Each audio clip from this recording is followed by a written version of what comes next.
Every time I see a path disappearing into the trees, I take it. It doesn't matter if I'm in Portugal, in Thailand, or somewhere I've never been before. Most of the time, I have no idea where it leads. Sometimes it leads to an incredible beach, and sometimes it leads nowhere.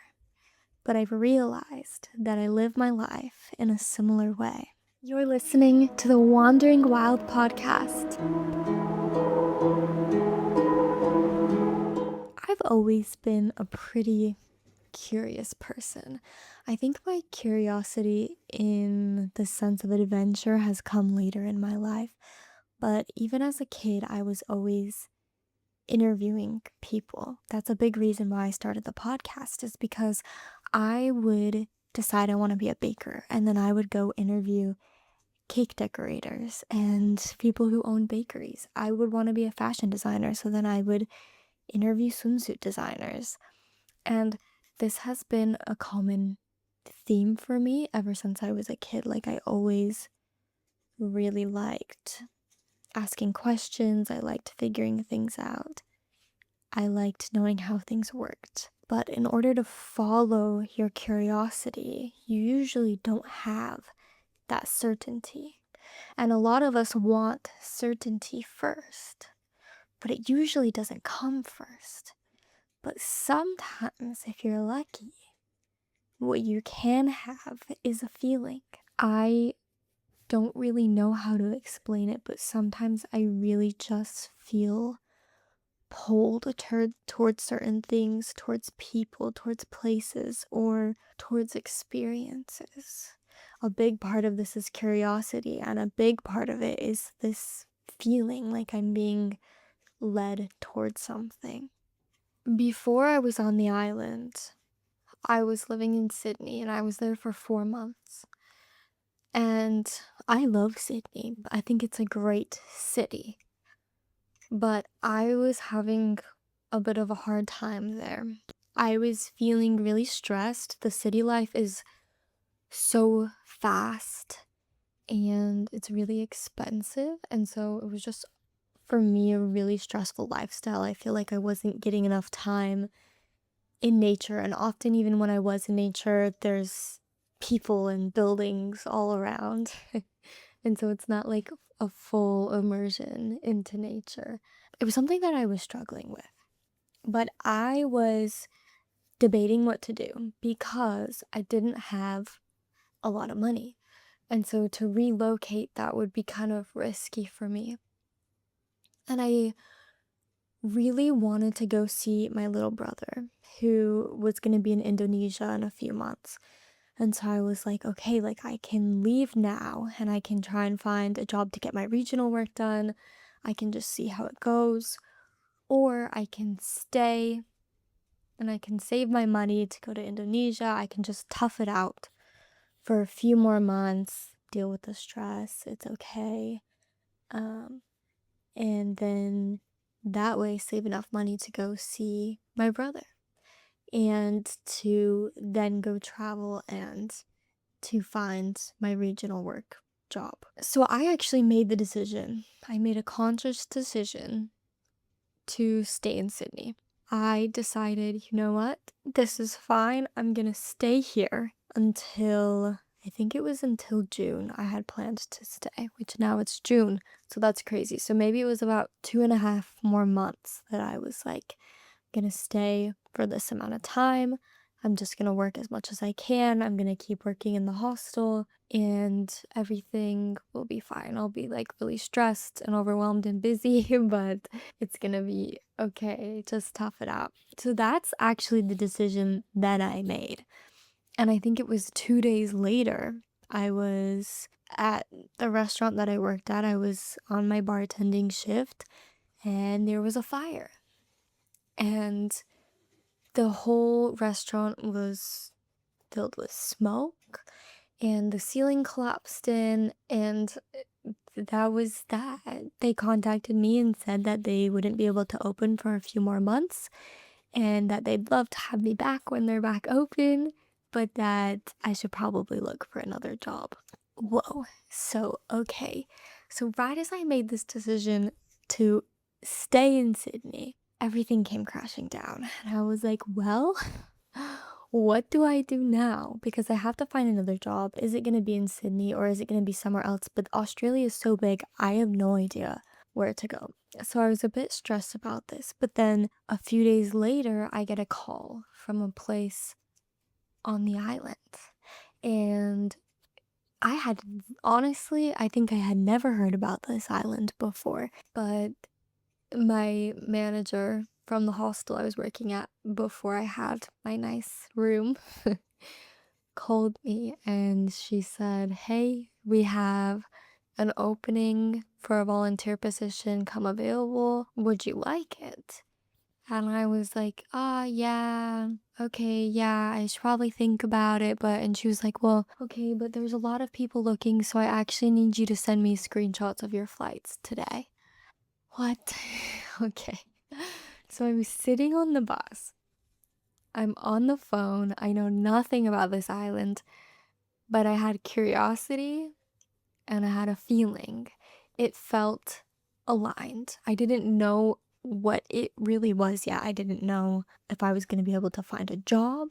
I didn't know if I was going to be okay financially, physically, mentally. And I didn't know any of this. I had so much uncertainty, but what I did have was a feeling that this decision in some way was aligned. So I decided to do it.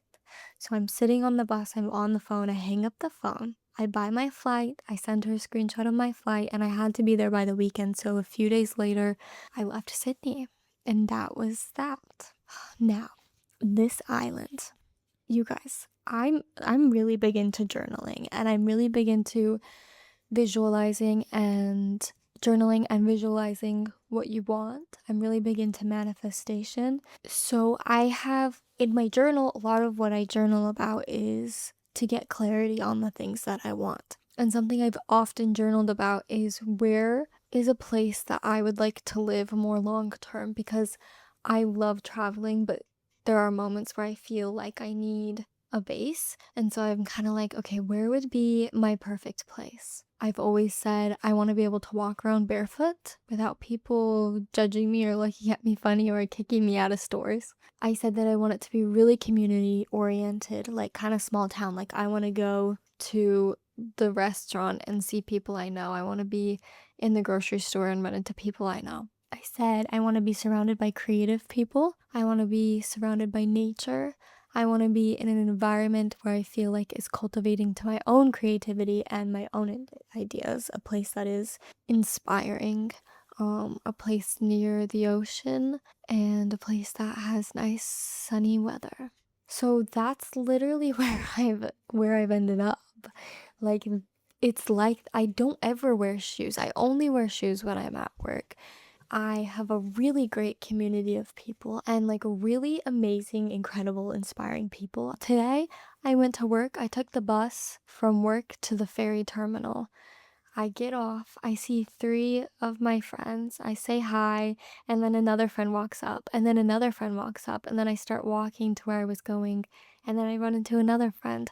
And then on my walk home, I stop and say hi to another friend, and it's just like, oh, yes, it feels so good. Like I'm so surrounded by inspiring, incredible people and just like so much love. Like I feel so loved and I love so much on this island. There's like a good yoga community. Yeah, it's like everyone just wants to lift me up.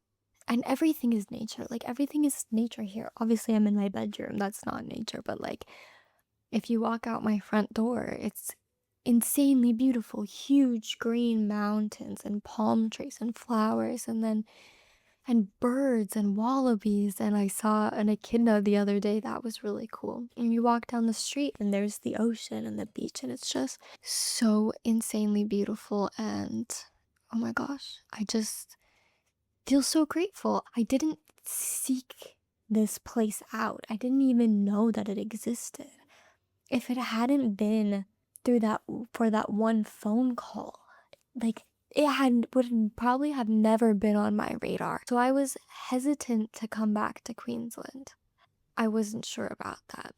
And I wasn't sure if it was going to be hard to find a job, and I really wasn't in a good financial situation. I had a risk, but I followed the pull, I followed the feeling, I followed my curiosity. And without even seeking it out, have ended up in one of the most aligned places that I have ever lived, ever visited.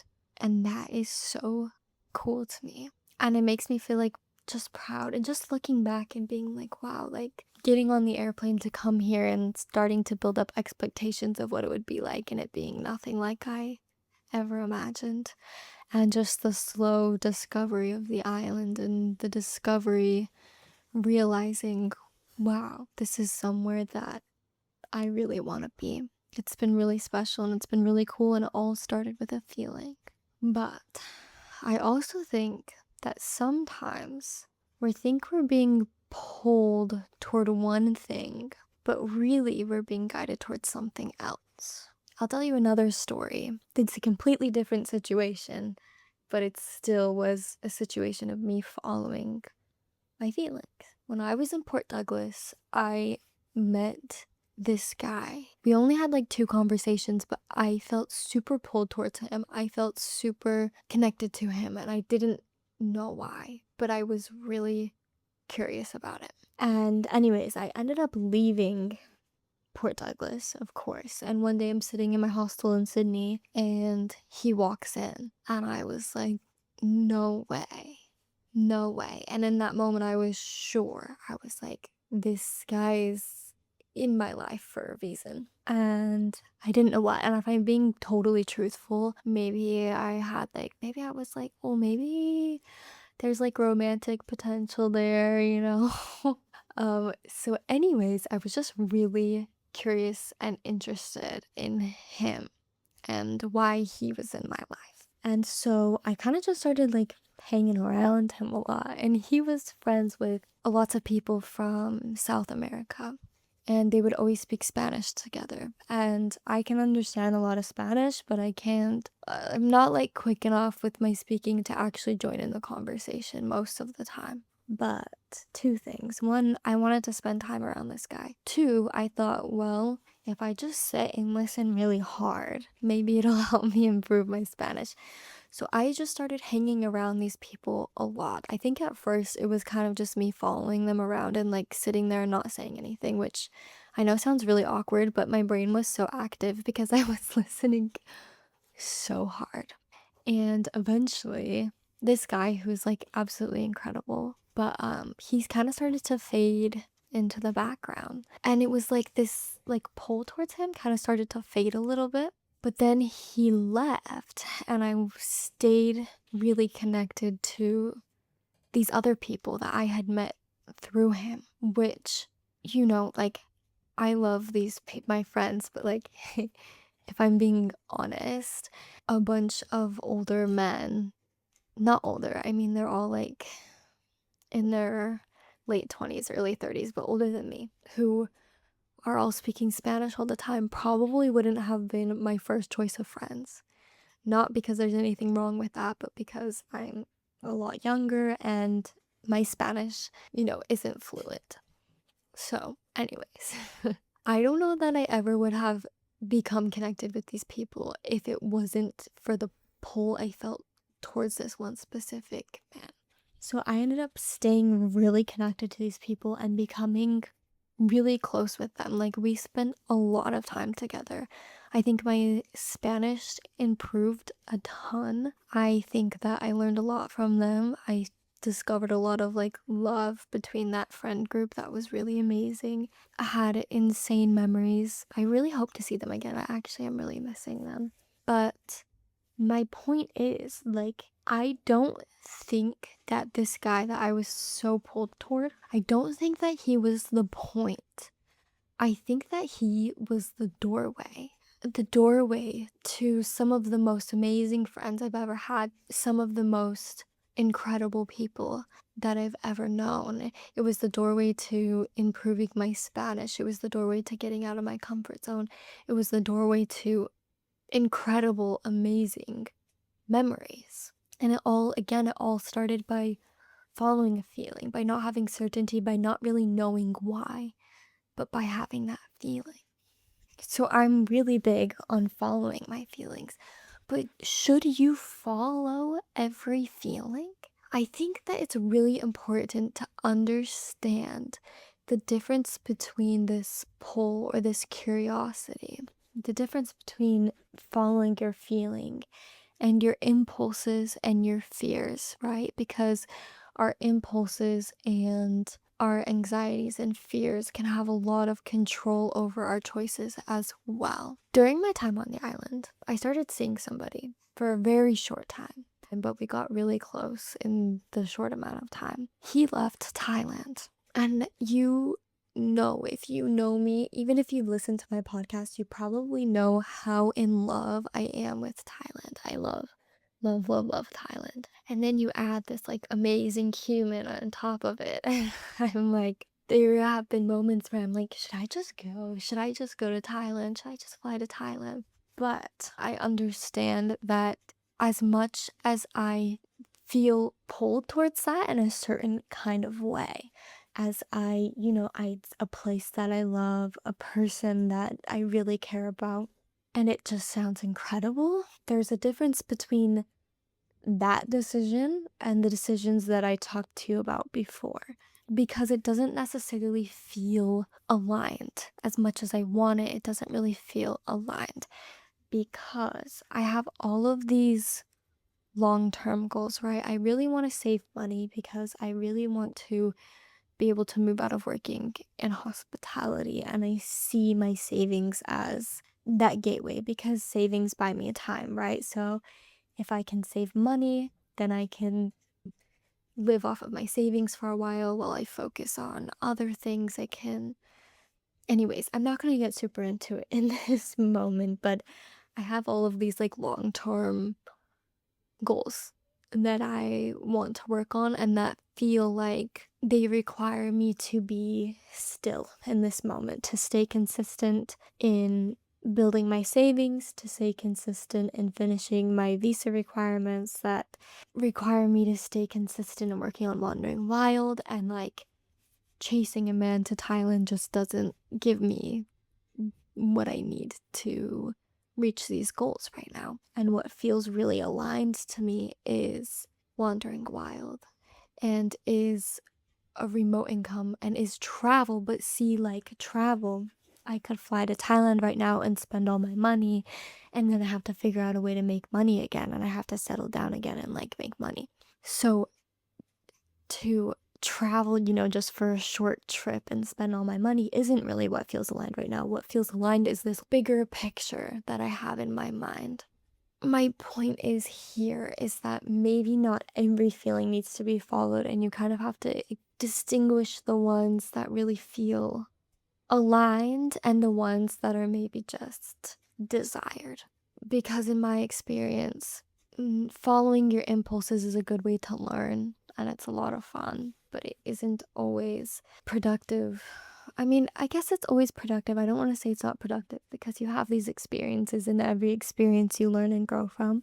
I think that my impulses aren't always aligned with what I truly want and what I truly feel pulled towards. Learning to follow these feelings has given me so much self trust and so much confidence. I feel like I've learned this to connect with kind of this internal piece of me that knows, just like knows something that I don't know. Yeah, I've learned to like really trust myself because I've learned to distinguish these feelings, and I've learned how to follow them and when to follow them. And I've learned that they often lead me to really amazing, beautiful places. It's also given me a lot of confidence because I've just learned how capable I am. For example, when I moved to Sydney from Port Douglas, I really felt like it was the right thing to do. Felt really strongly that it was the right thing for me to do. But again, I didn't have a lot of money. I don't know if you're noticing a theme here since I've landed in Australia. I've been broke the whole time. But yeah, I really didn't have a lot of money. And I moved to one of the most expensive cities in the world with almost no money, and I made it work. And I'm not saying you should do that, but I'm just saying, like, I've just realized how capable I am and how strong I am and smart I am. And yeah, I just make things work. I moved to Sydney. I had a place to live, I had food to eat, I had a job, I had friends.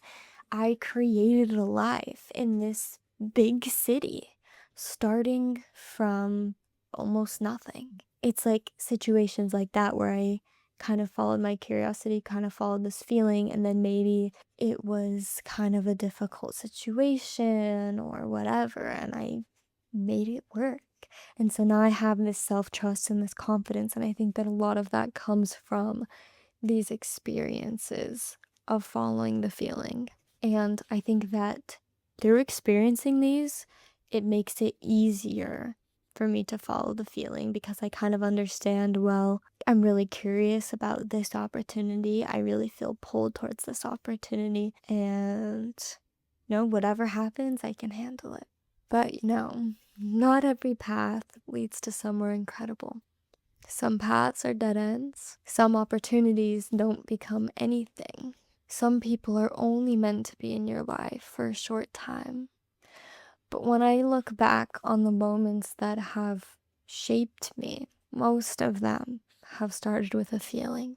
Life is short, and if something keeps calling you, if there's a path you've been staring at, a place you've been dreaming at, or a conversation you've been wanting to have, maybe you don't need the whole map. Maybe you just need the courage to take the next step, to follow your feeling. Because honestly, why not? All right, everybody. Thank you for listening to this episode. If you liked it, you can give me some support by following, subscribing, leaving a review, engaging, leaving me a comment, whatever, however you want to do it. It's all incredible and amazing, and I really appreciate it. And I hope to see you next time. Bye.